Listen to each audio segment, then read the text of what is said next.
네, 안녕하세요. 반갑습니다. 오늘 이 24년도 한 해가 다 가는 이 12월에 또 이렇게 저희가 마지막으로 이제 12월 24년도를 마무리하기 위해서 이렇게 집회에 모였습니다. 그래서 이제 이번에 이 집회에 무엇을 준비할까를 고민을 많이 하다가 근래에 이제 좀 특별한 경험을 하게 됐어요. 어떤 경험을 하게 됐냐면, 여기 이제 우리 이제 영적 친교를 같이 했었던 한 자매가 있었는데, 이 자매에게 계속 우리 마음 바뀌는 거에 대해서 많이 알려주고, 그리고 이제 죄책감에서 벗어날 수 있는 그 근거, 우리 부조화 선지자 3장에 보면 죄책은 사단이 주는 걸로 돼 있고, 4장에 가면 구속의 경륜에서 예수님이 우리의 죄책을 짊어지셨다고 했어요.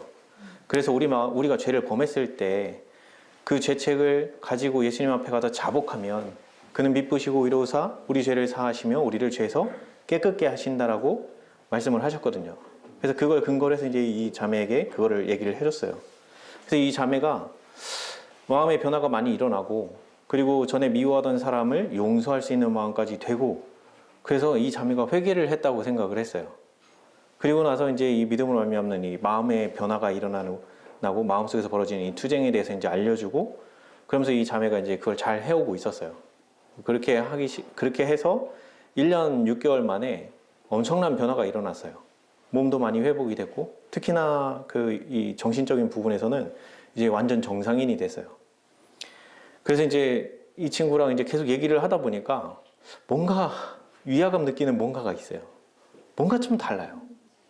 죄에 대한 저항력이라든지, 그리고 이게 만약에 우리가 이제 전진에 나가다가 뭐가 좀 잘 안 되니까 그 순간이 들 때 보통 거듭난 경우라면 그런 잘 안 되는 상황일지라도 나를 굽히고 하나님께 나아갈 텐데, 이 친구에게서 나오는 게 뭐였냐면 에라 모르겠다 하면서 예전에 했던 그 습관으로 다시 한번 돌아가더라고요.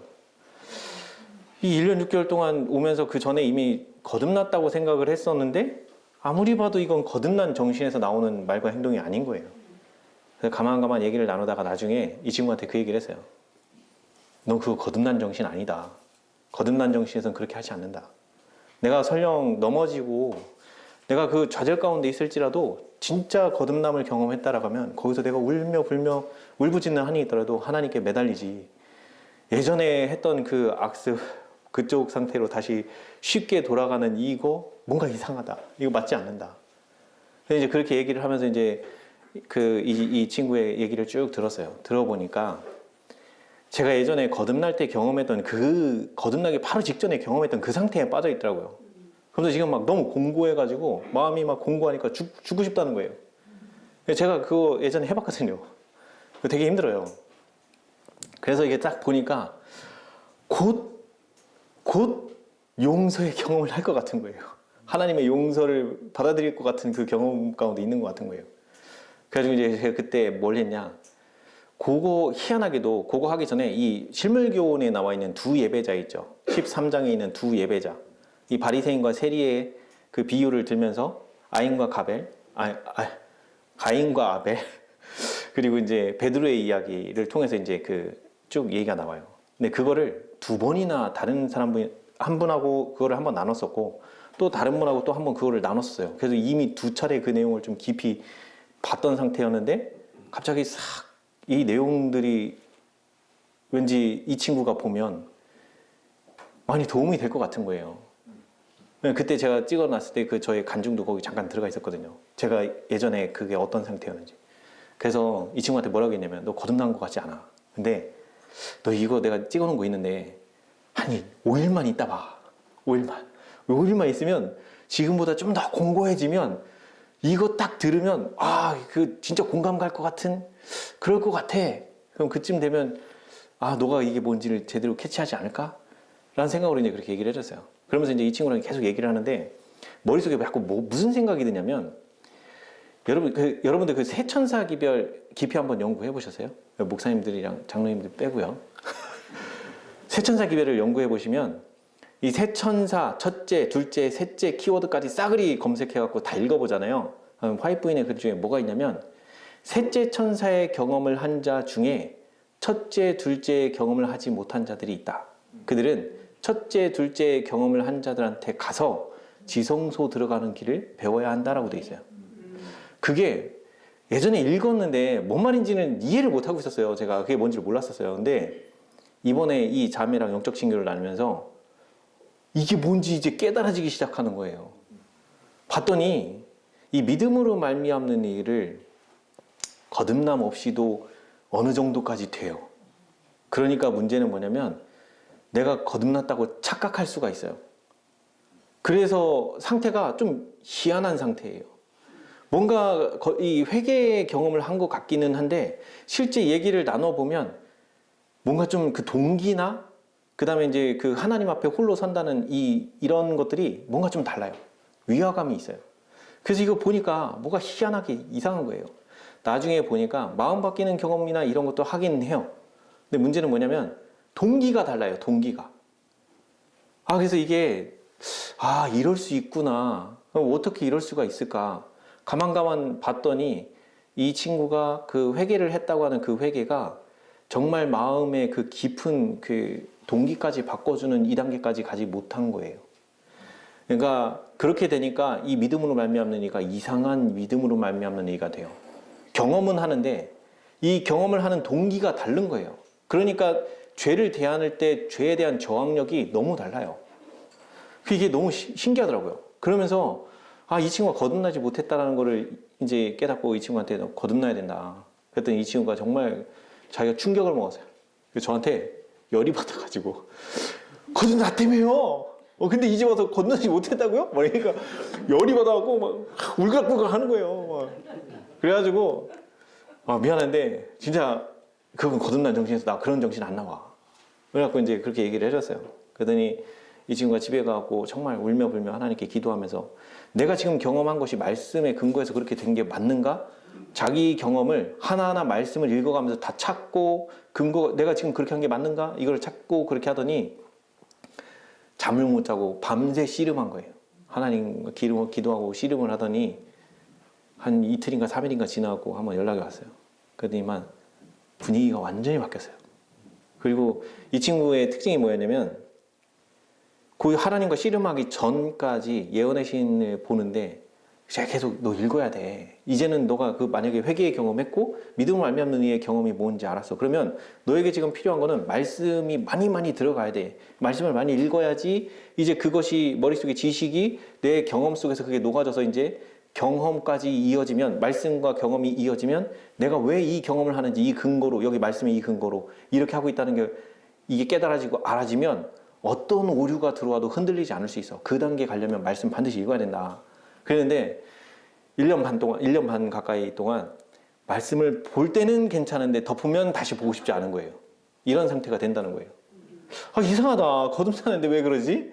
원래 그러지 않거든? 거듭나면은 말씀 보면 되게 하나님의 용서 같은 게 보여지고 그러면서 막 그것이 나에게 감동이 되고 이렇게 온단 말이에요.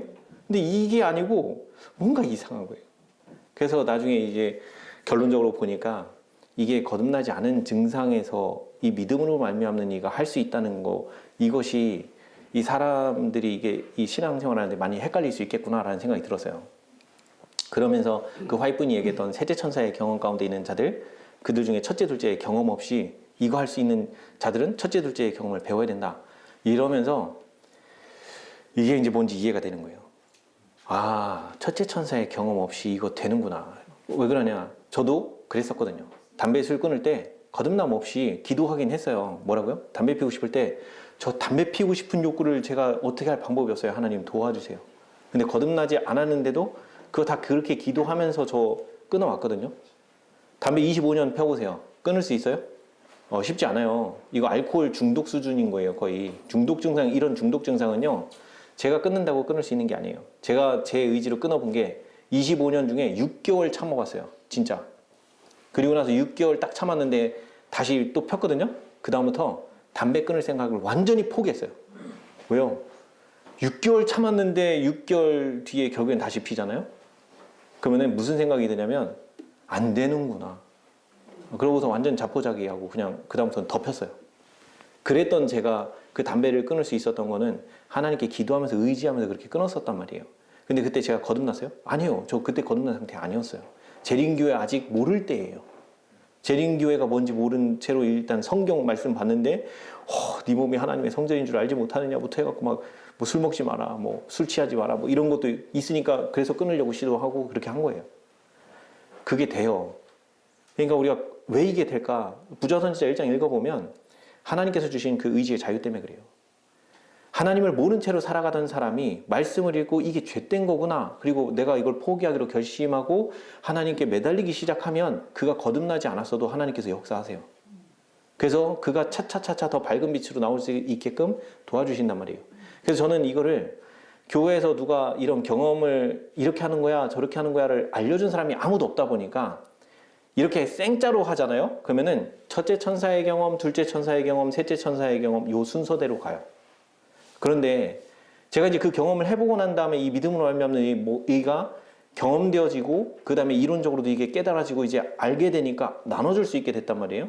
그러다 보니까 이제 제가 봤을 때 제일 중요한 게 뭐예요? 마음 바뀌고 이거 우리 마음이 하나님에 의해서 바뀌고 동기가 바뀌어지면서 이게 되어지는 이 경험이 너무 귀하고 중요한 거예요. 그래서 이거를 많이 강조를 했더니 이상한 현상이 벌어진 거예요. 그래서 알게 됐어요. 그래서 이제 그것 때문에 요번에 이제 이 두 예배자를 할 건데 벌써 시간이 많이 까먹었네. 빨리 가야겠네요. 죄송합니다. 제가 PT를 준비하려고 하다가 못했어요. 이번 주에 너무 바빠가지고 PT 준비는 못하고 대신에 예언의 신 볼 거예요. 예언의 신을 볼 건데 제가 보는 방식을 어떻게 볼 거냐면 실물교훈 13장과 시대의 소망의 말씀을 같이 엮어서 볼 거예요. 그래서 이걸 두 개를 같이 보면 우리가 베드로가 어떻게 해서 이 베드로가 회개를 했는지 그리고 그 베드로의 마음은 어땠는지 이걸 집중적으로 살펴볼 거예요. 그래서 우리가 회개를 경험하는 데 있어서 제일 중요한 건 뭐냐면 회개하는 사람의 마음의 심령과 그 사람이 그 하나님께서 즉 베드로가 예수님께 용서받는 그 용서의 값어치가 베드로를 어떻게 느끼고 있을까를 생각해 보셔야 돼요. 그래야지 나는 진짜 회개를 했는가? 나도 하나님의 용서를 이렇게 값어치 있게 생각할 수 있는가? 이거를 좀 생각을 해보면서 그런 관점으로 오늘 좀 볼 겁니다. 자, 오늘 두 예배자 실물교훈 13장인데 약간 좀 시간 오버할 수 있습니다. 죄송합니다. 미리 말씀 드릴게요. 자, 바리새인과 세리의 비유가 나와요. 근데 바리새인의 문제가 뭐냐면 이 바리새인은 자기가 용서받아야 되는 존재라고 생각을 안 해요. 왜 그러냐? 스스로 의롭다고 생각하기 때문에 용서받아야 될 필요를 전혀 못 느껴요.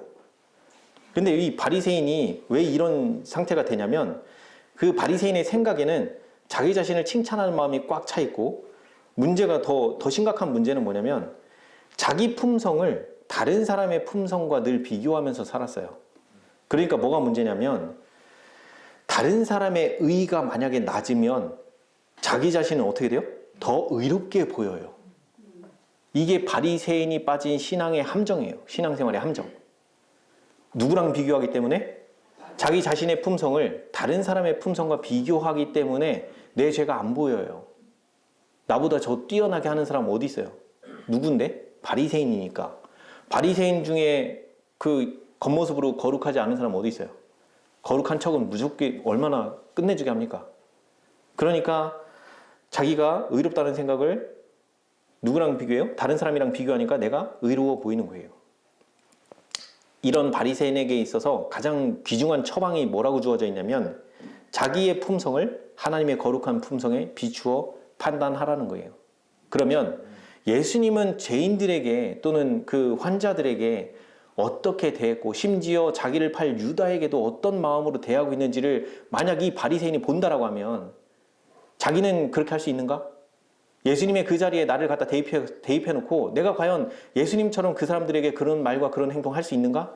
이걸 갖다가 딱 비교를 해보면 내 죄가 바로 드러나요. 나 그렇게 못해요.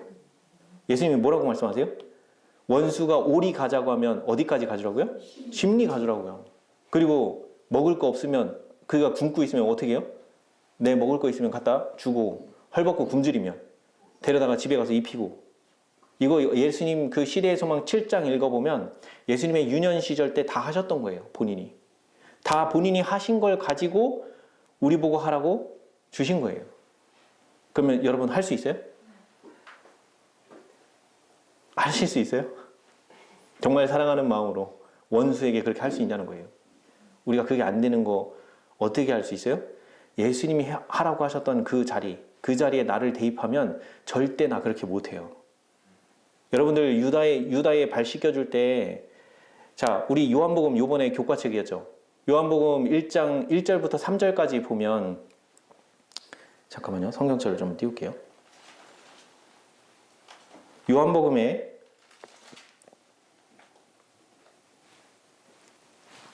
글자가 좀 작죠.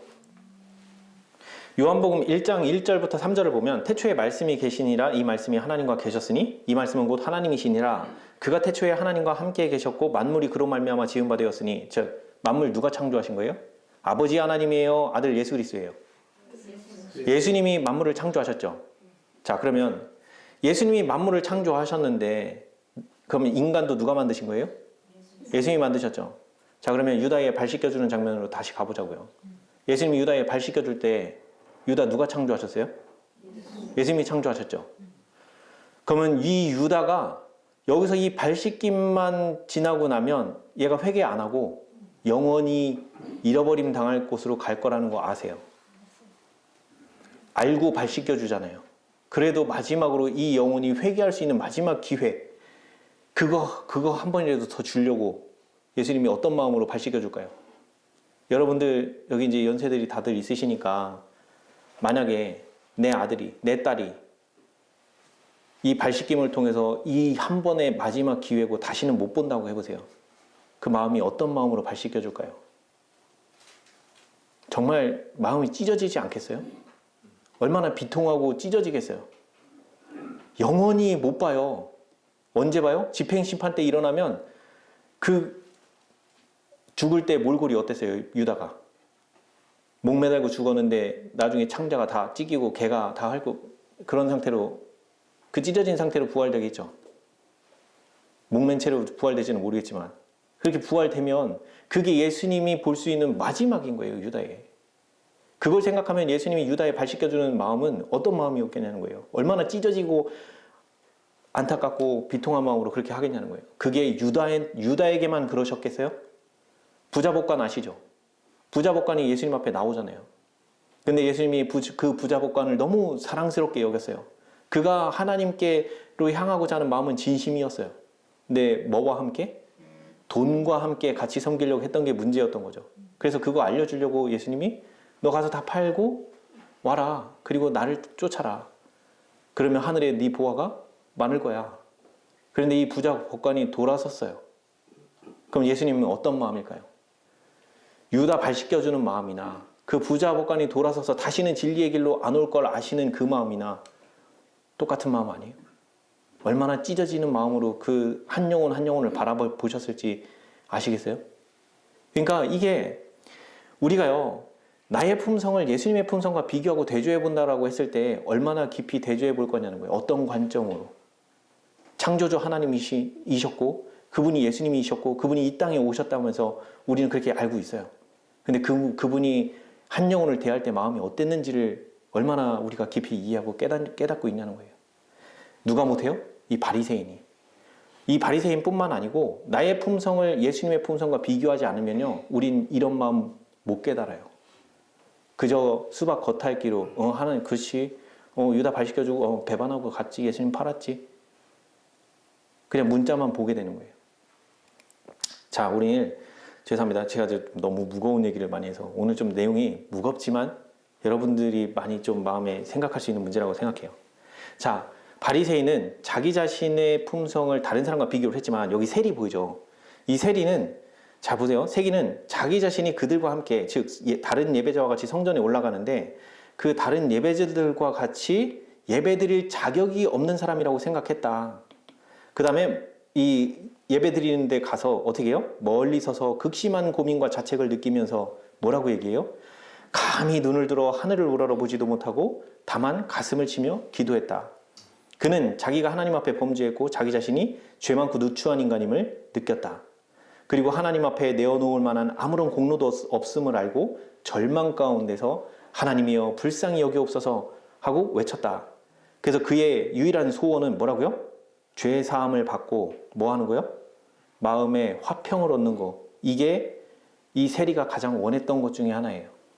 자, 바리새인과 세리의 비유의 말씀을 이렇게만 읽고 끝내버리잖아요. 아, 그러면 그냥 세리가 이렇게 되게 비통한 마음으로 그렇게 갔구나. 그냥 여기서 끝나요. 이 이야기에 베드로의 경험을 붙여서 보시면 이 세리의 심령이 어떤 심령인지 절절하게 알 수 있어요. 볼게요. 자, 베드로는 자기 자신이 강하다고 생각을 했대요. 근데 다른 사람과 같지 않다고 스스로 생각했다. 누구처럼요? 바리새인처럼 자기를 누구랑 비교해요? 예수님과 자기 자신을 비교하는 게 아니고 자기 자신을 다른 사람과 비교를 하잖아요. 누구? 예수님의 다른 제자들. 마지막 만찬 자리에서 제자들이 왜 예수님이 수건을 허리에 동이고 왜 제자들의 발을 씻겨줘요? 누가 크냐? 그 투쟁을 계속 벌이고 있었잖아요. 신경전 벌이고 있었잖아요. 제자들끼리. 그러니까 이 베드로도 다른 사람과 같지 않다고 스스로 생각을 했고, 그 다음에 너희가 다 나를 버리리라고 그 예수님이 말씀을 하셨을 때 이 베드로가 뭐라고 얘기해요? 다 버릴지라도 나는 그렇게 하지 않겠나이다 라고 그 베드로가 얘기했어요. 이거 진심으로 한 거예요. 베드로 진심으로 말한 거 맞아요. 거짓으로 얘기하지 않았어요. 진심으로 한 거예요. 근데 문제는 뭐예요? 베드로는 자신의 위험을 알지 못했다. 뭐 때문에요? 이 자부심 때문에. 자부심이 뭐라고 적혀 있냐? 그는 자기 자신이 시험을 감당할 수 있으리라고 생각했다. 그 상황이 어떤 상황일지 모르지만 예수님이 다 버릴 거야 라고 하는 그 상황이 어떤 상황일지는 잘 모르는데 그 상황에 놓여도 나는 어떻게 할 거라고요? 절대 버리지 않을 거라고요. 그렇게 얘기했다고요. 근데 예수님이 잡혀가신 그 법정에서 그 상황이 되자 어떻게 해요? 예수님을 3번 부인하죠. 그럼 그 상황이 뭔지를 우리가 보러 가야 돼요. 그래서 어디를 갈 거예요? 시대의 소망으로 잠깐 넘어갈게요. 그래서 여기 왜 베드로가 이런 상황에 놓였는지를 보면 이해할 수 있어요. 자,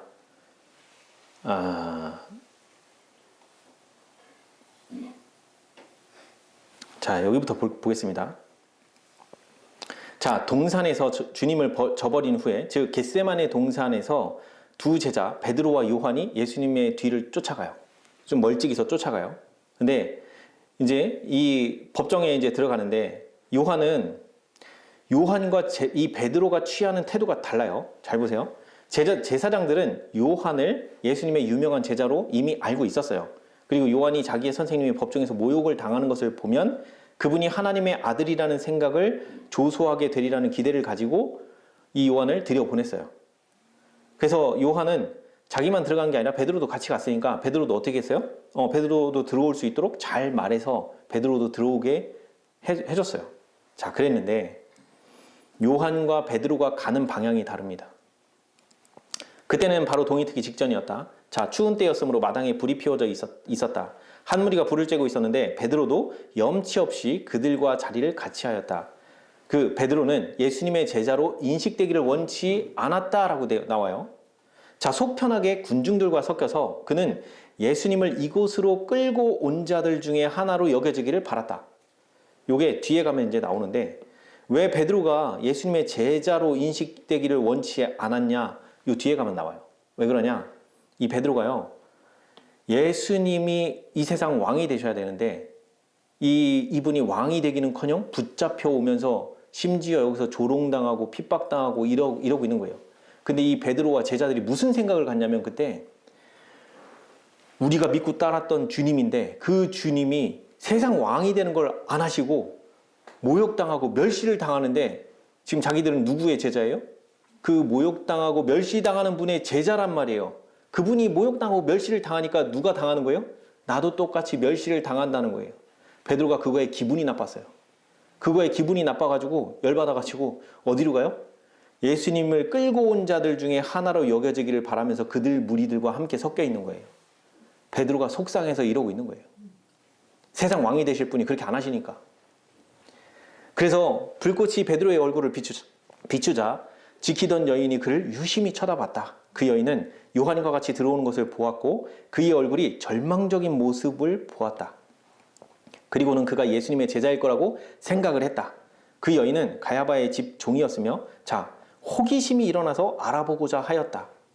지금 이 베드로가 예수님의 제자일 거라고 생각을 했기 때문에 이 여인이 이 사람 진짜 제자인 것 같은데? 하면서 지금 알아보기로 결심을 하면서 뭐라고 얘기해요? 너도 이 사람의 제자 중 하나가 아니냐? 라고 그래서 질문을 던진 거예요.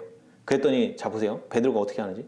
베드로는 놀라고 당황했으며 누구처럼 여겨지길 바랐기 때문에 예수님을 끌고 온 무리들 중에 하나로 여겨지길 바랐기 때문에 자기가 예수님의 제자라는 걸 이 여인이 딱 알아보는 순간 어떻게 됐어요? 놀라는 거예요. 놀라고 당황했으며 군중들의 눈은 곧 베드로에게 쏠렸다. 베드로는 그 말을 못 들은 채 하였으나 여인은 집요하게 그의 주위에 있는 사람들에게 이 사람이 예수님과 함께 있었다고 말했다. 베드로는 대답하지 않을 수 없음을 알고 어떻게 해요? 화를 내며 여자여 내가 저를 알지 못하노라. 그러면서 어떻게 한 거예요? 첫 번째 예수님을 부인하는 말을 하게 됐어요. 자, 이때 이 베드로와 다르게 요한은 어떻게 했냐는 거예요. 자, 요한과 베드로가 어떻게 갈렸는지를 볼게요. 제자 요한은 재판정에 들어갈 때에 그가 예수님을 따르는 자라는 사실을 감추려 하지 않았다. 베드로는요. 감추려고 했죠. 지금 둘이 다르죠. 왜 다를까요? 왜 요한은 안 감춰요? 예수님을 너무 사랑하거든요. 베드로보다 더 사랑하거든요.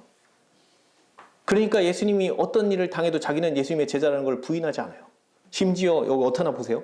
그는 주님을 욕하고 있는 사나운 무리들과 어떻게 하다 섞이고 싶지도 않은 거예요.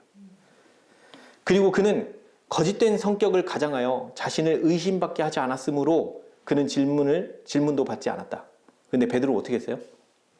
자기가 예수님의 제자가 아닌 척하면서 거기서 그 무리들, 그 성난, 그 폭군 같은 그 무리들과 섞여서 어떻게 해요? 그들인 척하고 있잖아요. 지금 자기 마음은 그게 아닌데 그들과 한패인 것처럼 가장하고 있잖아요. 그래서 이 요한은 어떻게 해요? 될 수 있는 대로 예수님께 가까이 있고자 하였다. 왜 가까이 있어요? 그만큼 예수님을 사랑하니까 가까이 있고 싶은 거예요. 근데 여기 이제 베드로의 마음의 상태를 볼게요. 베드로는 그의 진정한 신분을 나타내려고 하지 않았다. 무관심한 태도로 가장함으로 그는 자신을 원수의 편에 두었으며 쉽게 유혹의 밥이 되었다.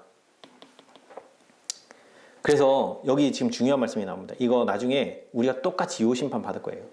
심판을 받는다는 게 요 상황에 놓일 거예요. 뭐냐면 자, 이 베드로에게 만일 이 베드로가 자기 주님을 위하여 싸우도록 부르심을 받았다라고 하면 용감한 군인이 되는 거는 어렵지 않았을 거래요.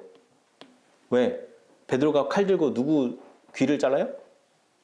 그 종의 귀, 말고의 귀를 자르잖아요. 그죠?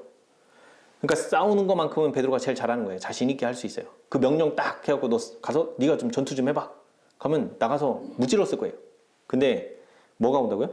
조롱의 손가락이 그를 지적했을 때 그는 자신이 겁쟁이라는 것을 나타내고 말았다.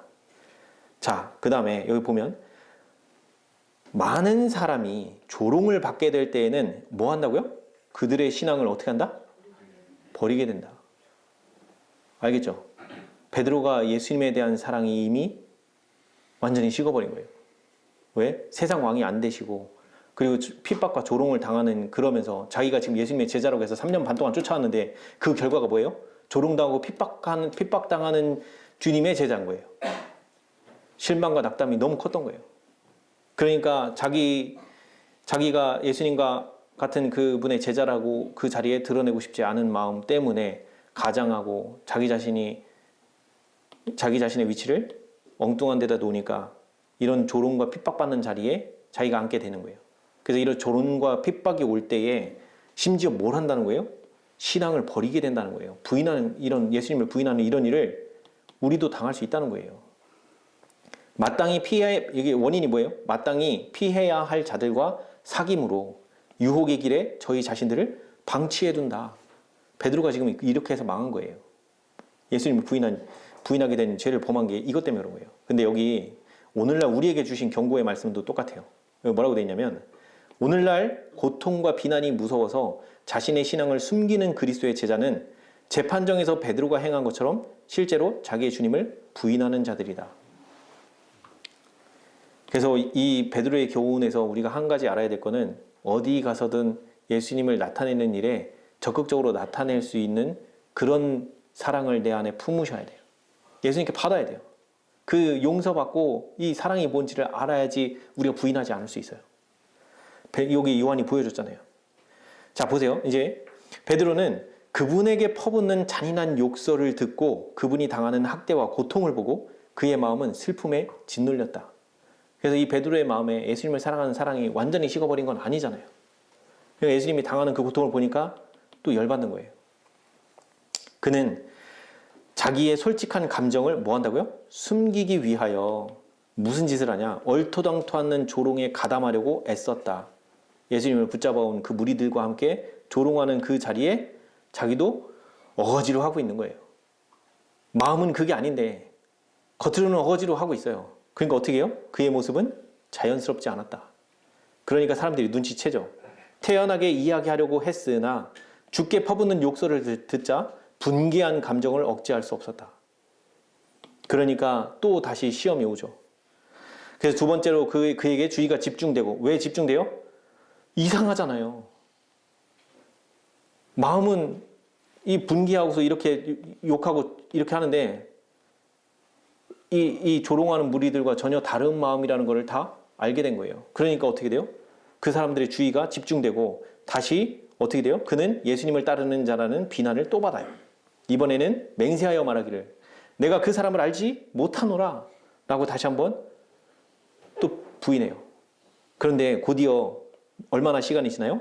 1시간이 지나서 대제사장의 종들 중 하나 곧 베드로가 귀를 잘랐던 자의 가까운 친척되는 그 사람이 베드로에게 말하기를 네가 그 사람과 함께 동산에 있었던 것을 내가 보지 않았느냐? 너는 갈릴리 사람이니 참으로 그 당이라. 내 말하는 소리가 너를 표명한다.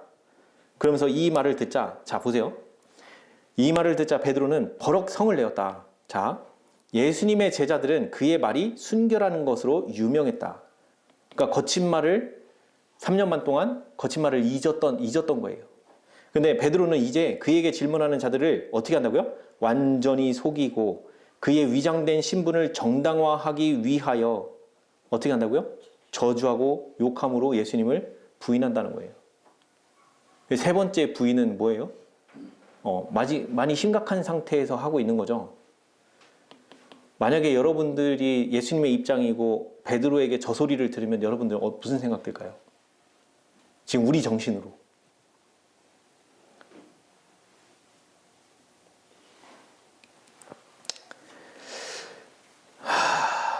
그래서 닭이 울자 닭이 2번 울기 전에 내가 3번 나를 부인하리라. 예수님의 말씀을 기억하였다. 자, 이때 여기서 실물교훈 잠깐 넘어가 볼게요. 이 시대의 소망과 다르게 실물교훈에 무슨 표현이 있냐면 이 표현이 나와요. 여기 보면 닭이 우는 소리를 듣고서야 그는 예수의 하신 말씀을 기억하고 그가 막 저질러 놓은 일에 놀라움과 충격을 느끼면서 자기의 선생님을 돌아보았다라고 되어 있어요. 그러면 지금 막 저질러 놓은 일이 뭐예요?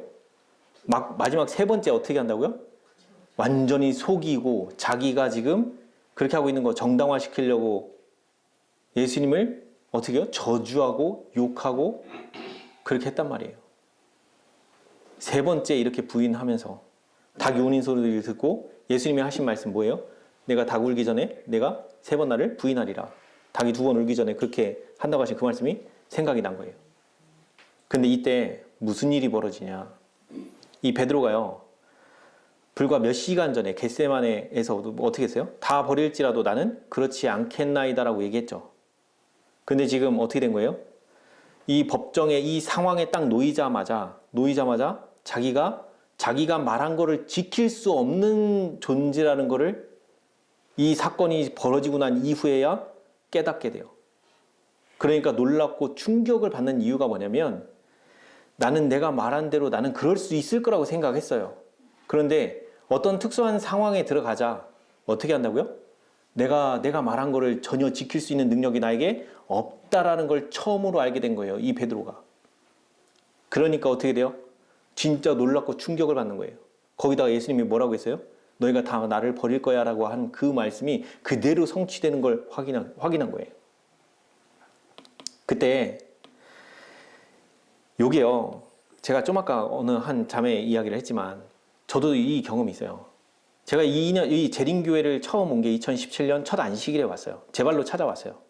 어떻게 우여곡절 그때 찾아보니까 이 재림교회가 나왔고 이 성경 말씀을 사실 재림교회에 들어오기 전부터 한 2016년 6월 그때부터 성경 말씀을 mp3 구해갖고 밤이나 낮이나 미친 듯이 들었어요. 그리고 제가 그때 봤었던 그 다니엘서와 요한계시록이 그 경고한 토대 그 생애빛이라고 하는 그 단체 거기에서 그 옛날에는 제가 그거 들을 당시에는 재림교회 영상은 유튜브에 올라오지도 않았을 때예요. 2016년에는 재림교 영상 아예 없었어요. 그때 그 다니엘서하고 요한계시록을 듣는데 저한테는 너무 충격이었어요. 세계 역사상으로 딱딱 맞아떨어지는데 지금 내가 있는 위치를 보니까 이미 예언된 기간 2300주야가 끝났어요. 그럼 예수님 내일 오시면 나 죽네? 이게 깨달아지는데요. 이 거듭남이 뭔지를 알아야겠는 거예요. 살아야겠는 거예요. 그 회사 일하고 있는데 이게 지금 일이 손에 안 잡혀요. 예수님 내일 오시면 난 죽어요. 그러니까 뭐예요? 거듭남이 뭔지를 알아야겠는 거예요. 그것 때문에 진짜 그 사람들이 하는 방송 그거 막 다 들으면서 이제 이 다니엘서하고 요한계시록 이외에도 많은 걸 들었어요. 그랬더니 자꾸 부조화 선지자, 시대의 소망, 뭐 각 시대의 아니 성경 말고 뭔 책이 있는데 이걸 도저히 찾을 수가 없는 거예요. 찾다가 나중에 발견한 게 그 삼육대학교 엘렌지 화인 연구센터 그 홈페이지를 찾았어요. 거기 갔더니 58권이나 되는 그 책에 다 거기 있더라고요. 뭘부터 읽어야 될지를 모르겠는 거예요. 그래서 그럼 제일 먼저 쓴 책을 읽어봐야지 하고 쭉 보니까 초기 문집이 있어요. 그걸 누르고 봤죠. 지금 제가 다니엘서하고 요한계시록 봤죠. 그리고 초기 문집 보면 내용이 어떻게 돼요? 전혀 동떨어져요? 이어져요? 이어지고 알겠죠? 그래서 재림교회를 이제 그 초기 문집을 보고 막 거기 보니까 마지막 날 사건들 막 봤더니 막 화려해요. 죽겠는 거예요, 마음에. 그러면서 이제 이 재림교회 오기 전부터 이미 예언의 신을 많이 보고 듣고 그것도 mp3 다 구해가지고 김은아 아나운서가 녹음해놓은 16개, 17개 되는 이 책들을 녹음을 해놓은 게 있었더라고요. 그거 다운받아서 미친 듯이 들었어요. 그래서 제가 2017년 첫 안식일에 이 재림교회 그 세종행복교회를 찾아갔어요. 사람들이 다 놀래요. 전도한 적이 없는데 누가 알아서 왔어. 그래가지고 그 교회를 왔어요. 그 거듭남이 뭡니까? 물어보니까 답답한 거 뭐냐면 다 추상적인 답변. 십자가를 바라보세요. 그리고 우리 예수님을 믿으면 됩니다. 그럼 어떻게 하는 건지를 알려줘야죠. 머리로는 알겠어요. 근데 삶으로 어떻게 적용하는 거예요? 이걸 알려주는 사람이 없는 거예요. 어려웠어요. 그러면서 이제 많은 좌충우돌을 합니다. 누가 알려주는 사람은 없죠. 그러니까 예언의 신을 파요. 자, 이제 이 거듭나지 못한 사람들이 예언의 신을 보면 뭐가 보여요? 해라 마라만 보여요. 해야 되는 거와 말아야 되는 것만 보여요. 그럼 어떻게 해요? 바리새인 끝판 신앙으로 가는 거예요, 이제. 갔죠. 바리새인 끝판으로 점점 가는데 거기에 바리새인 신앙에 불질른 게 뭐예요? 건강기별을 만나요. 근데 이거리 복음을 가진 건강기별을 만나면 좋은데 극단을 만났어요. 극단. 복음은 없고 뭘 자꾸 끊어야 돼. 그래서 결국에는 그것 때문에 가정에 파탄이 일어납니다. 먹는 문제로. 우리 딸내미 간식 주는 것 때문에 대판 싸웠어요. 진짜 와이프랑 대판 싸우고 그 하필 그때 장인어른이 집에 계셨는데 장인어른이랑 대판 싸우고 그게 제가 재림교회에 와서 한 2년 반 정도 지났을 때 그때쯤이었을 거예요. 침례는 2017년 7월 15일 날 그때 받았어요. 그러니까 산채로 생매장했죠. 자아가 죽는 경험이 뭔지 전혀 모른 채 일단 예수님 내일 오시면 난 죽으니까 빨리 침례라도 받아야지. 받았어요. 제가 제 자신을 생매장하면서 저희 어머니도 장인어른 장모님 집사람 다 생매장 시켰어요. 본인은 원하지도 않았는데 그렇게 시작이 됐던 거예요. 그러면서 여러 가지 극단 만나고 이단 만나고 그러면서 진짜 많이 싸우고 그러면서 그 대판 싸우고 났는데 정말 그때 제가 진짜 너무 진짜 죽고 싶은 마음이 들었던 이유가 뭐였냐면 2년 반 동안 성경과 예언의 신을 미친 듯이 봤고 그래서 많이 봤으니까 뭐 어떻게 돼요? 지식적으로 들어오는 게 많죠. 그러면 어떻게 돼요? 많이 아니까 교만해져요. 교회에 와서 말 몇 마디만 섞어보면 이분 성경 보는 분인지 예언의 신 보는 분인지 아닌지 말 몇 마디만 섞어보면 보여요. 아, 대부분 보이거든요. 그러면 어떻게 돼요? 아, 이분 장로가 돼갖고 아니 수석 집사가 돼갖고 안 보내 막 이런 짓을 하는 거예요. 그분들은 몰라요. 어디서? 제 마음속에서 그 짓을 하고 있는 거예요. 이 교만한 마음이 끝까지 가는 거예요. 계속. 그래서 결국에는 그렇게 대판 싸우고 난 다음에 그 전까지 그 싸움이 일어났을 때 그때를 기점으로 해서 제 자신이 완전히 뭐가 깨지냐면 저는 지식적으로 많이 알고 그랬기 때문에 하나님과 가까워졌다고 생각을 했어요. 그리고 아, 이제 예수님 오시면 나는 구원받는구나 라고 했는데 재림교회가 뭘 강조해요? 품성 변화 강조하잖아요. 그래서 착각한 거죠. 나 많이 바뀌었어. 많이 아니까. 근데 그 대판 싸움을 통해서 뭘 본 거예요? 2년 반 전 성경을 접하기 전에 내 모습이 그대로 다 튀어나온 거예요. 거기서 전혀 변화되지 않은 내 자신을 마주하는데요. 아, 정말 미치겠는 거예요. 2년 반 동안 왜 왔어요? 구원받으려고. 거듭남이 뭔지 알고 그 하늘나라 가려고 진짜 여기다 거의 올인했어요. 올인. 진짜 밤이 잘 때에도 귀에 이어폰 꽂고 아침에도 성경이 들리면서 깨요. 자는 중에도 얼핏얼핏 그거 들으면서 까고 낮에도 계속 귀에다 꽂고 살고 그리고 아침에 책을 읽을 때는 죽으라고 읽고 그리고 녹음할 때는 녹음하고 그렇게 하면서 왔는데 2년 반 뒤에 전혀 변화되지 않은 내 모습을 마주하는데요. 아, 정말 미치겠는 거예요. 왜 죽고 싶은 마음이 들었냐면 여기 지금 이제 그 대판 싸우고 난 다음에 드는 생각이 뭐였냐. 첫 번째, 아, 다 때려쳐. 이거 뭐 전혀 바뀌는 게 안 되네. 그러니까 어떻게 해요? 이전처럼 살자라고 생각을 하면서 돌아가려니 다니엘서하고 요한계시록을 너무 진하게 봤어요. 저기 가면 어떻게 해요? 그 술 먹고 담배 피고 하는 그 생활로 다시 돌아가면 멸망해요. 거기는 못 가겠는 거예요. 근데 그럼 하나님께로 나가야 되잖아요. 나가는 길로 간다고 열심히 지금 2년 반 동안 왔어요. 왔는데 지금 여기 제대로 온 거예요? 잘못 온 거예요? 대판 싸웠어요. 잘 온 거예요? 잘못 왔잖아. 어디로 가야 될지를 모르겠는 거예요. 이 막다른 길을 만났는데 아, 사람 미치겠는 거예요. 어떻게 하지를 못하겠는 거예요. 마음 가운데요. 제 자신의 그 변화되지 않는 제 자신의 그 모습을 볼 때 제 마음이 딱 이랬어요. 놀랍고 충격을 받았어요. 나는 변화됐다고 생각을 했는데. 그러니까 이 베드로가 느끼는 이 마음이요. 이 상태가 되죠? 그러면 죽고 싶은 마음이 미친 듯이 들어요. 그래서 제가 2달 동안 죽고 싶다 소리를 계속. 그때 제가 죽지 않을 수 있게 붙잡아준 게 어머니예요.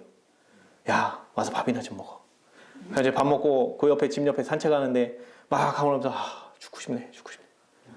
계속 이러는데 어머니, 야, 생각을 그렇게 하지 말고 그래도 네가 잘못한 건 인정하고 뭐 이러면서 이제 죽고 싶네. 2달 동안 거의 그랬어요. 근데 그 죽고 싶다라고 하는 그 상황에서 빠져나오게 될 수 있는 그게 뭐였냐면 어느 날 문득 수고하고 무거운 짐진 자들아 라고 하는 그 수고하고 무거운 짐이 죄책감의 무게라는 걸 깨닫게 됐어요. 왜 그랬냐? 장인어른한테 가서 사과를 해야 되는데 어떻게 그 사과를 하지 않으면 마음이 짓눌리는 거예요. 계속. 와이프나 딸내미한테도 한 짓이 지금 제가 미친 짓을 했다는 건 알겠어. 근데 사과를 하긴 해야 되는데 죄책감에 계속 눌려 있는 거예요. 그래서 죄책감에 눌리니까 계속 죽고 싶다 소리밖에 안 나와요.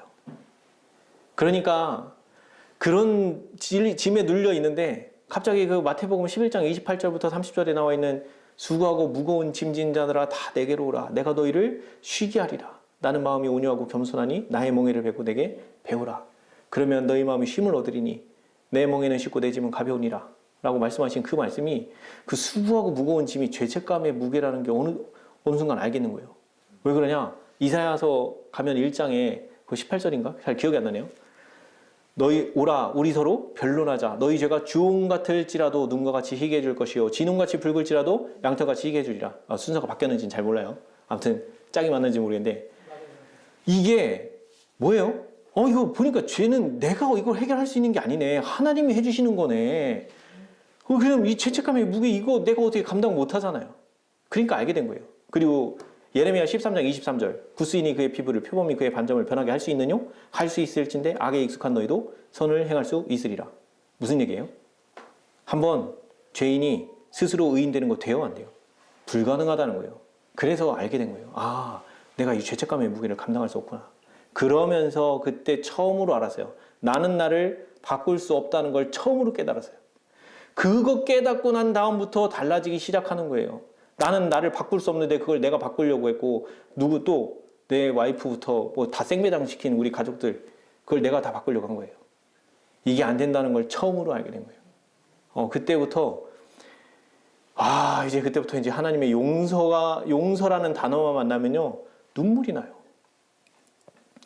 이미 이 용서가 주어졌구나, 이런 나를 용서하셨구나라는 그 용서를 만나는데 1년을 울면서 다녀요. 어디 찬미가 가사에서 하나님이 나를 용서하거나 뭔가 자비의 손길이 느껴지거나 막 이러면 계속 마음이 눈물이 나는 거예요.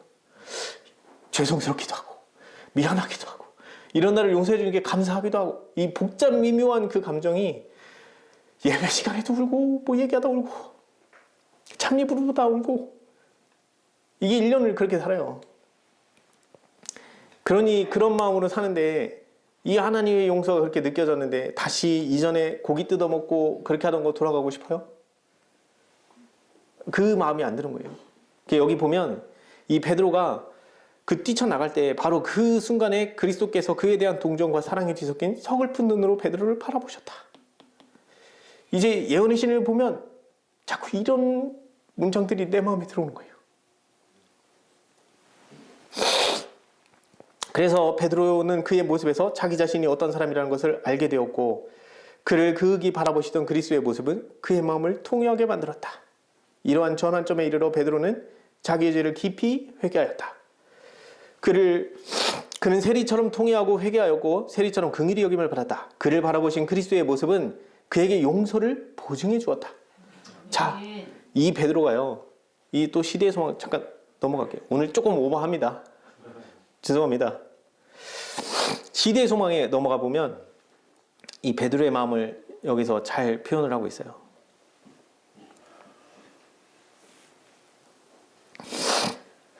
죄송합니다. 아이고. 자, 여기 보면 비열한 저주의 말이 베드로의 입술에서 발해지며 닭의 울음소리가 아직도 그 귀에 울리고 있을 때 구주께서는 얼굴을 찌푸린 재판장들로부터 얼굴을 돌려 그분의 가련한 제자를 유심히 바라보셨다. 그와 동시에 베드로의 시선도 주께 이끌렸다. 그 부드러운 얼굴에서 그는 깊은 동정과 슬픔을 볼 수 있었을 뿐 뭐가 없어요? 분노의 그림자는 추호도 없었다. 여러분들 누구 용서할 때 이렇게 할 수 있어요? 우리 두 예배자 편에서 바리새인들이 뭐 한다고요? 내 품성을 하나님의 품성과 비교하지 않는다고 했잖아요. 근데 지금 여기 이 장면을 볼 때 예수님처럼 우리 사람들한테 이렇게 할 수 있냐는 거예요. 누구한테? 나를 유혹하고 저주하는 그 제자에게 예수님 이렇게 하시잖아요. 이것만 봐도 내가 이렇게 할 수 없는 존재라는 걸 내가 알아요. 그래서 여기 보면 창백하고 고통에 차이는 얼굴과 떨리는 입술과 동정과 용서의 정이 서린 그분의 모습은 어떻게 해요? 화살처럼 그의 마음을 찔렀다. 양심은 일깨워졌다. 그래서 오직 우리가 구원받는 데 있어서 가장 필요한 게 뭐냐면 사랑은 사랑으로만 일깨워져요. 이 베드로가 회개한 이유는 예수님의 이 용서해 주신 이 사랑을 봤기 때문에 회개를 할 수 있었던 거예요. 만약에 이 용서의 눈빛이 아니라 여기에 분노가 섞였으면 베드로 가서 자살했습니다. 근데 여기에 이 분노가 전혀 보이지 않는 거예요. 그렇기 때문에 이 베드로가 회개할 수 있었어요. 자, 그러면 보자고요. 베드로는 주님과 함께 옥에나 죽는 곳에라도 가겠다고 했던 불과 몇 시간 전에 그의 약속을 회상했다. 주께서 그를 얼마나 잘 아시며 자신도 알지 못하였던 거짓된 마음을 얼마나 정확하게 아셨는지를 깨달았다. 이게 이 거듭나는 데 있어서 모든 죄인들이 깨닫는 것 중에 하나가 이거예요. 내가 나를 얼마나 모르고 있는지를 처음으로 알아요. 내가 나를 바꿀 수 없다는 이런 사실을 처음으로 깨달아요. 추억의 조수가 그에게 빌려들었다. 구주의 부드러운 자비, 그분의 친절과 오래 참으심, 과오를 범한 제자를 대하시는 그분의 부드러우심과 인내, 이 모든 일이 기억에 떠올랐다. 시몬아, 보라, 사탄이 밀가부르듯 하려고 너희를 청구하였으나 그러나 내가 너를 위하여 내 믿음이 떨어지지 않기를 기도하였노라. 고 하신 주님의 말씀을 회상하였다. 그는 자신의 배은 망덕과 거짓과 거짓된 맹세에 대하여 두려운 마음으로 반성하였다. 베드로가 한 번 더 주님을 바라보았을 때 그는 한 괘씸한 손이 주님의 얼굴을 치는 것을 보았다.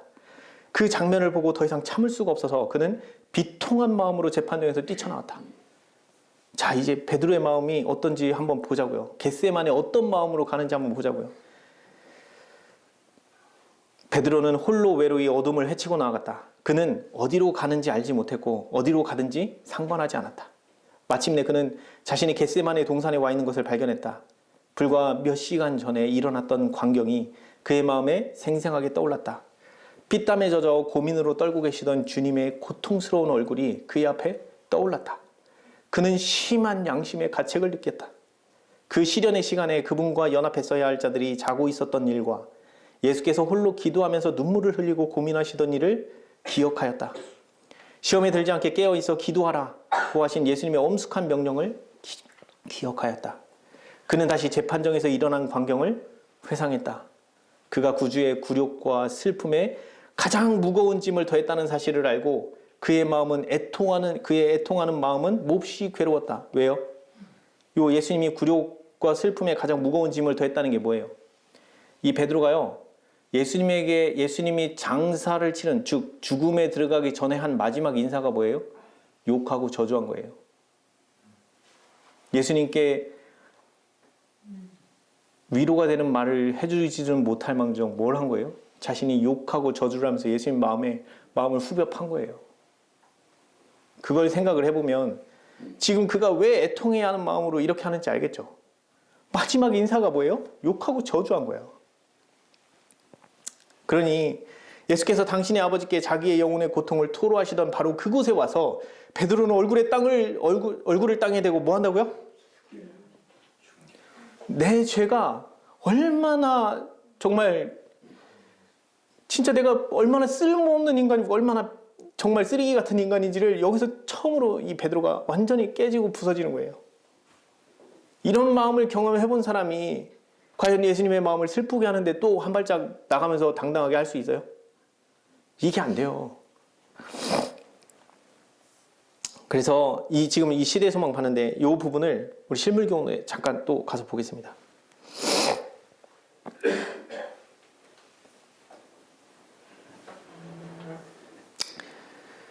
자, 여기 실물교훈에서 이제 이 베드로의 입장 이제 우리가 좀 읽어봤죠. 자, 이 베드로가 이런 지금 죽고 싶은 저 마음이 들었다고 가정하고, 자 이제 우리가 어디를 볼 거냐면 실물교훈에 지금 이게 자 여기 세리 아까 읽었던 세리의 요거 있죠. 요 세리 대신에 베드로를 놓고 보시자고요. 자, 세리 대신 베드로로 바꿀게요. 베드로도 자 보세요. 여러분 겟세마네 갈 때가 무슨 요일이에요? 금요일이죠. 그럼 내일 무슨 날? 안식일 어디 가야 돼요? 예배드리러 성전 가야 되죠. 자, 그거 생각하시고 보세요. 세리 대신에 베드로로 바꿀게요. 베드로도 다른 예배자들과 같이 성전에 올라갔으나 즉시 자기 자신이 그들과 함께 예배드릴 자격이 없는 사람이라고 생각하고 그들로부터 좀 떨어져서 예배를 드렸다. 세리는 멀리 서서, 즉 베드로는 멀리 서서 극심한 고민과 자책을 느끼면서 이제 베드로의 마음 이해가 되시죠? 감히 눈을 들어 하늘을 보지도 못하고 다만 가슴을 치며 기도하였다. 그는 자기가 하나님 앞에 범죄했고 자기 자신이 죄 많고 누추한 인간임을 깊이 느꼈다. 주위에 있는 사람들이 그를 멸시의 눈으로 보았기 때문에 그들로부터 어떠한 동정도 기대할 수 없었다. 하나님 앞에 내어놓을 만한 아무런 공로도 없음을 알고 절망 가운데서 뭐라고 기도해요? 하나님이여 불쌍히 여기옵소서. 이게 베드로도 똑같이 이렇게 할 수 있는 기도가 이거밖에 더 있겠어요? 그는 자기 자신을 다른 사람과 비교하지도 않았다. 그는 자기의 죄에 대한 자각에 압도되어, 베드로도 그러지 않았겠어요? 홀로 하나님 앞에 섰다. 그의 유일한 소원은 뭐라고요? 베드로도 똑같이 그저 죄사함 받고 뭐하고? 이 죄책감의 무게로부터 자유로워지고 싶은 그 마음밖에 없어요. 너무 죄송하고 미안하고. 그래서 그저 하나님의 자비를 구하는 것만이 다였겠죠. 그래서 이 베드로가 정말 회개를 했는지 안 했는지 어떻게 알 수 있어요? 여기 보면 실물교훈에 이제 이런 말이 나와요. 이제 그의 자부심은 사라졌고, 자부심 뭐예요? 다 버려도 저는 절대 안 버려요.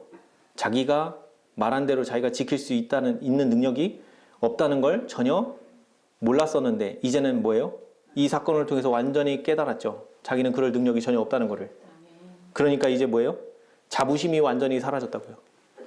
전에 자만스럽게 장담하던 말이 다시는 반복되지 않았다. 여기 보면 그리스도께서 부활하신 후 3번 베드로를 시험하시죠.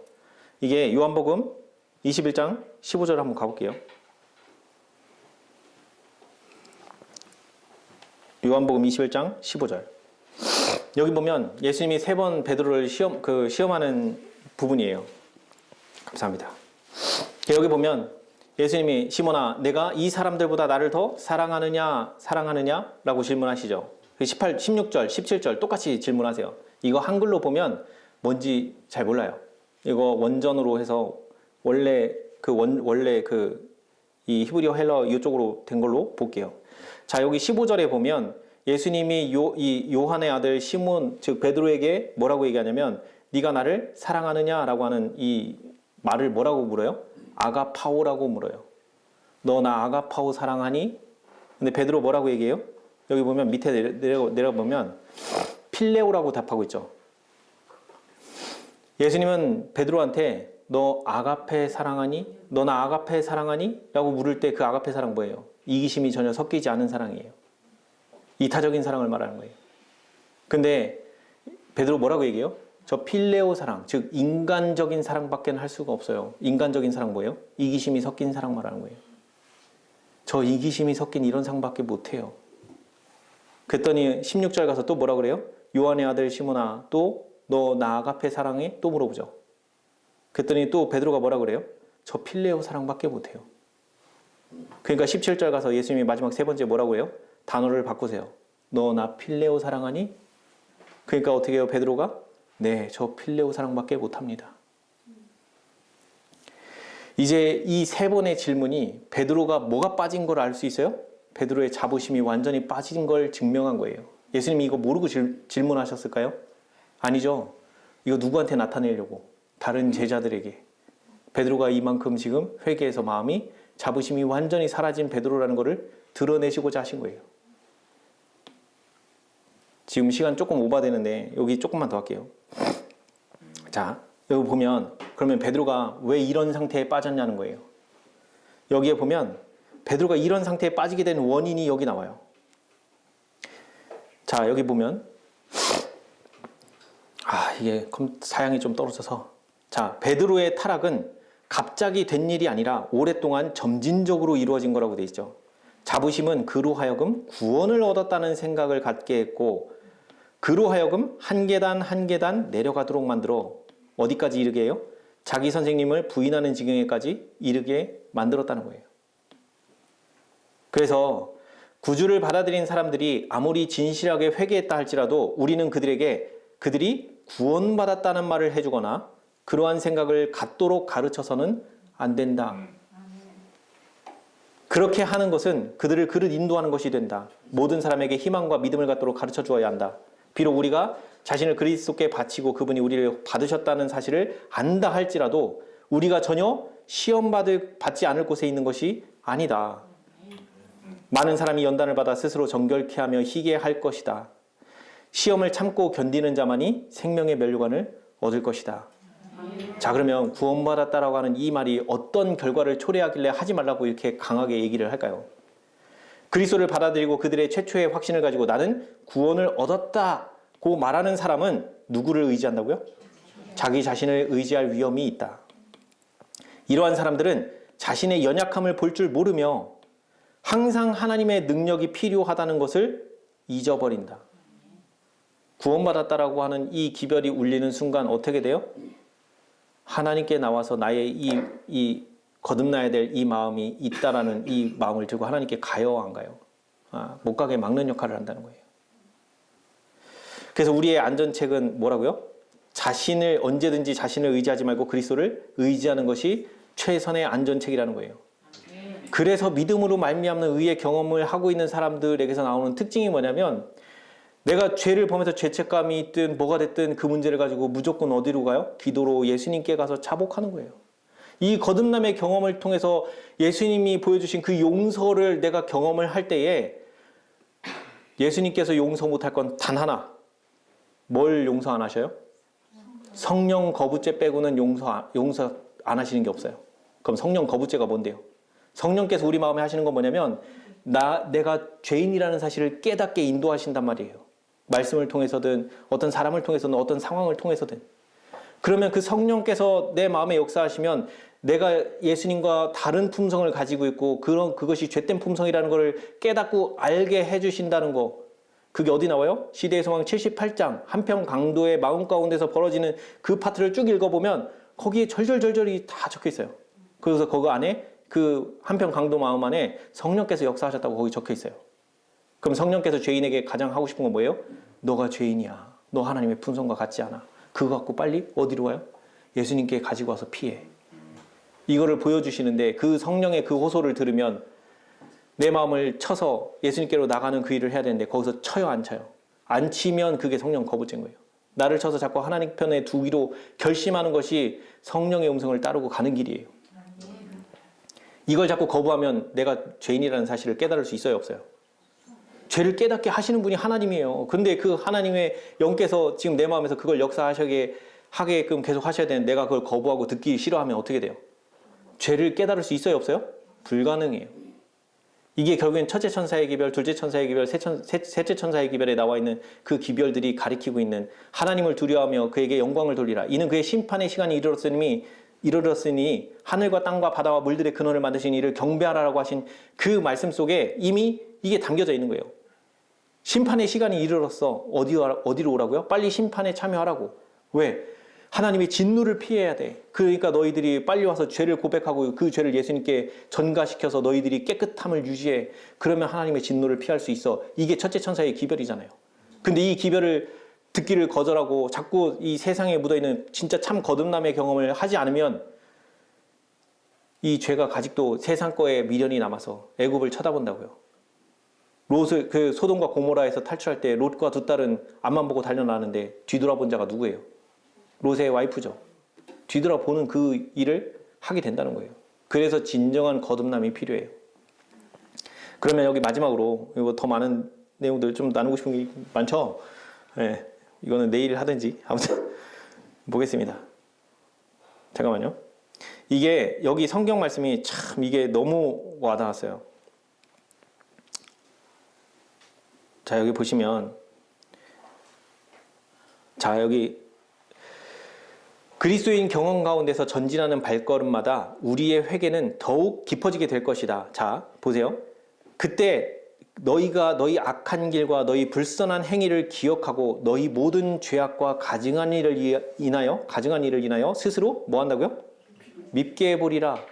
지금 여러분 베드로의 지금 좀 전에 경험 우리 생각해 보세요. 베드로가 지금 그 죽고 싶은 마음으로 겟세마네 가서 정말 죽고 싶은 마음이 됐었어요. 그가 자기의 죄를 어떻게 생각하고 있었을까요? 여기에 베드로의 심령이 여기 마음에 기록이 돼 있어요. 얘가 좀 사양이 느리네요. 자, 여기 보면 베드로는 여기 지금 사도 베드로 보이죠? 여기 위에. 이거 사도 베드로의 이야기예요. 그는 자기의 치욕스러운 무서운 경험을 결코 잊지 않았다. 그의 죄는 용서되었다. 그러나 그는 자신을 실족하게 한 품성의 약점을 그리스도의 은혜만이 고칠 수 있다는 것을 잘 알고 있었다. 그런데 어떻게 한다고요? 죽을 때까지 뭐 한다고요? 그 무서운 경험을 결코 잊지 않는다고요. 만약에 자기가 또 다시 그런 죄를 범하려고 한다고 하면 이 베드로가 무슨 생각이 들까요? 정말 이런 마음 안 들겠어요? 다시 예수님을 욕하고 저주하게 하고자 하는 그거와 동일한 죄들을 어떻게 생각한다고요, 이제? 그걸 하려고 하는 내 자신이 너무 정말 가증스럽고 싫은 거예요. 다시 또 예수님께 그 마지막 인사로 그 마지막에 했던 그 맹세, 저주와 맹세 이런 거를 또다시 되풀이하고 싶지 않은 거예요. 그래서 어떻게 하시냐, 여기 보세요. 이게 좀. 자, 주님께 용서함을 받은 사람들, 곧 주께서 당신의 백성으로 인정하신 자들에게 하신 말씀이다. 보세요. 용서받은 자들이 어떤 생각을 갖는지 보세요. 자, 내가 내게 내 언약을 세워서 너로 나를 여호와인 줄 알게 하리니 이는 네 모든 행한 일을 용서한 후에, 자, 용서를 받죠. 그럼 용서받은 자들이 어떤 마음인지 보세요. 너로 기억하고 놀라고 부끄러워서 다시는 입을 열지 못하게 하려 함이니라. 베드로가 지금 그런 마음인지 알겠죠? 그의 자부심이 사라졌고 다시는 장담하는 말 한다고요? 안 한다고요? 안 한다고요. 진짜 거듭남을 경험을 하면요, 나의 죄 때문에 어떤 건지를 깨닫고 알아요. 그러니까 내가 이전에 애굽에서 버리고 나왔던 걸 다시 붙잡으려고 할까요? 안 할까요? 그거 잡으려고 하면 죽을 힘을 다해서 예수님께 의지하러 갈 거예요. 베드로가 다시 욕하고 저주하려는 그 마음이 들 때 어떻게 하겠어요? 정말 자기 자신을 얼마나 미워하면서 예수님께 달려가서 정말 자기가 예수님께 했던 그 마지막 인사, 그거 너무 뼈아프게 가지고 있잖아요. 그런 생각이 들 때마다 예수님 앞에 무릎 꿇는 것이 너무도 자연스럽게 되어져요. 내가 어떤 죄인인지를 알기 때문에. 그래서 여러분들, 우리 세 천사 기별 중에 셋째 천사인 믿음으로 말미암는 의의 기별이 마음 바뀌고 이런 경험이 맞아요. 맞는데 문제는 뭐냐면 이 참된 거듭남을 경험하지 못하면요, 이상한 신앙하고 있어요. 이상한 신앙. 마음의 동기가 바른 동기가 아니에요. 정말 우리 마음이요, 정말 내가 그 죄를 얼마나 미워하고 얼마나 그 예수님께 그 내 죄 범한 거, 그 내가 죄인이라는 사실을 그 하나님께서 보여주신 그 상황을 봤을 때 그 하나님의 용서가 나에게 얼마나 큰 값어치가 있는지를 내가 깨닫는다고 하면 우리가 하나님 말씀에 순종하는 거는요, 어렵지 않은 거예요. 하나님 말씀 보는 게 너무 기쁘고 즐거운 거예요. 왜요? 그 안에 용서라는 말이 얼마나 많이 담겨 있는데요. 그걸 만날 때마다 내 마음은 자꾸 울컥. 이렇게 용서하시는 분인데 그동안 내가 이걸 몰랐다니. 볼 때마다 하나님을 향한 찬양이 안 나올 수가 있어요? 이렇게 용서하시는데. 그래서 보는 관점이 완전히 바뀌어요. 그러니까 성경과 예언의 시를 보는 관점이 바뀌니까 너무 재밌어요. 이렇게 용서해 주시는 말씀이 이렇게 많은데 보는 관점이 완전히 달라져요. 그래서 우리 이제는 하나님의 사랑을 더 깊이 맛보고 경험하는 우리들이 됐으면 좋겠습니다. 저도 부족하고 우리 모두 다 부족해요. 그거 하나님 아세요. 그래서 우리에게 뭐 하라는 거예요? 깨끗해져서 와가 아니잖아요. 내게 와서 피하라잖아요. 그 험을 가지고 내게 와. 내가 너를 덮어줄게. 그리고 거기서 우리는 마음의 쉼을 누리는 거예요. 참된 쉼, 참된 평안. 이게 예수님께서 죄인에게 주시고자 하는 가장 큰 축복과 선물이에요.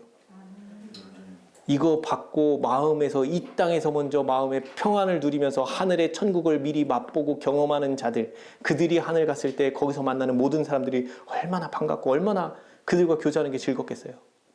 이 땅에서 우리도 마음 가운데 천국을 경험해보는 우리 모두가 됐으면 좋겠습니다. 이상으로 말씀 마치겠습니다.